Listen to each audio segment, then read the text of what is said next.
Hello दोस्तों, मेरे channel फिल्मी स्टोरीज में आपका स्वागत है। आज हम आपको 50 और 60 के दशक की बेमिसाल अभिनेत्री गीता बाली की दर्दनाक मौत का सच बताते हैं। उनका अंत इतना दर्दनाक था कि मौत से ठीक पहले वो खुद को शीशे में देखकर चिल्लाने लग गई थीं। अमृतसर के बेहद गरीब परिवार में साल 1930 को गीता बाली का जन्म हुआ था। कम ही लोगों को पता होगा कि सिख परिवार में पैदा हुई गीता का असली नाम हरकीर्तन कौर था।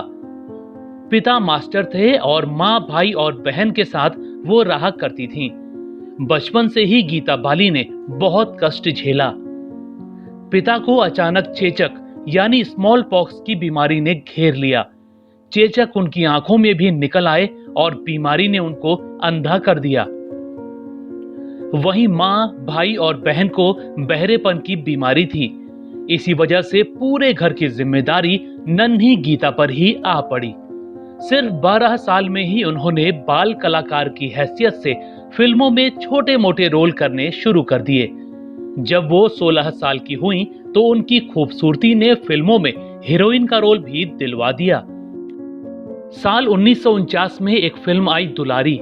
इसमें वो कस्तूरी के रूप में नजर आईं। पहली ही फिल्म से उन्होंने अपनी पहचान बना ली। मगर देवानंद के साथ 1951 में रिलीज हुई उनकी फिल्म बाजी बहुत बड़ी हिट साबित हुई और गीता बाली उस दौर की टॉप हीरोइनों की लाइन में पहुंच गईं। इसके बाद तो उन्होंने फरार, पॉकेटमार, इंस्पेक्टर और नई राहें जैसी कई हिट फिल्में दी। साल 1955 तक गीता हिंदी सिनेमा की सबसे कामयाब हीरोइनों में आ चुकी थीं। इसी दौरान उनकी जिंदगी में आए शम्मी कपूर। शम्मी कपूर का तब ज्यादा नाम नहीं हुआ करता था। वैसे तो दोनों की मुलाकात फिल्म मिस कोका कोला के दौरान ही हो गई थी।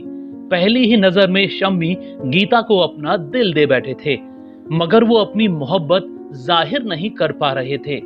उनको ये मौका रंगीन रातें फिल्म की शूटिंग के दौरान मिला।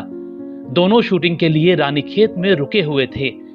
यहीं पर शम्मी ने गीता से शादी करने को कहा, लेकिन उन्होंने मना कर दिया। गीता बोली कि मैं भी तुमसे प्यार करती हूं, मगर मेरे ऊपर परिवार की बहुत जिम्मेदारियां हैं। हालांकि कुछ समय बाद 23 अगस्त 1955 को जुहू होटल में एक बार फिर शम्मी ने गीता को प्रपोज किया तो उन्होंने हाँ कर दी। गीता बोली कि शादी करनी है तो अभी करो।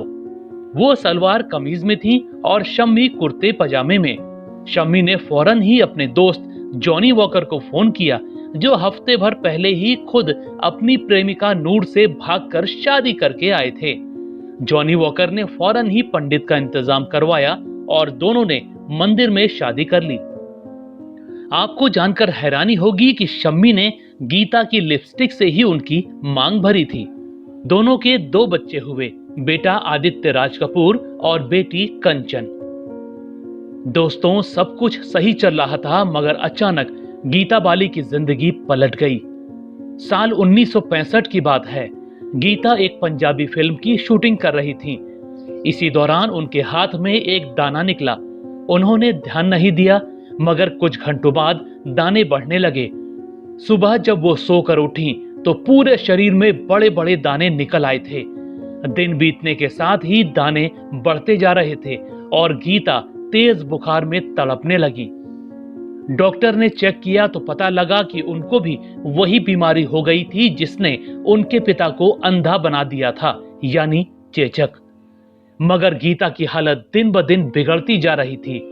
एक बार उन्होंने अपना चेहरा देखने के लिए शीशा मंगाया और अपना खौफनाक चेहरा देखकर दहशत के मारे चिल्लाने लगी। बीमारी ने उनकी पूरी सूरत बिगाड़ कर रख दी थी। बीमारी बढ़ती गई और गीता दर्द से कराहती रही। 21 जनवरी साल 1965 के दिन सिर्फ 35 साल में इस बीमारी की वजह से उनकी दर्दनाक मौत हो गई। दोस्तों, आपको गीता बाली की कौन सी फिल्म याद है? हमें कमेंट में जरूर बताइएगा। ऐसी ही और स्टोरीज को जानने के लिए आप मेरे चैनल फिल्मी स्टोरीज को सब्सक्राइब भी कर सकते हैं। बस बेल आइकन दबाना मत भूलिएगा।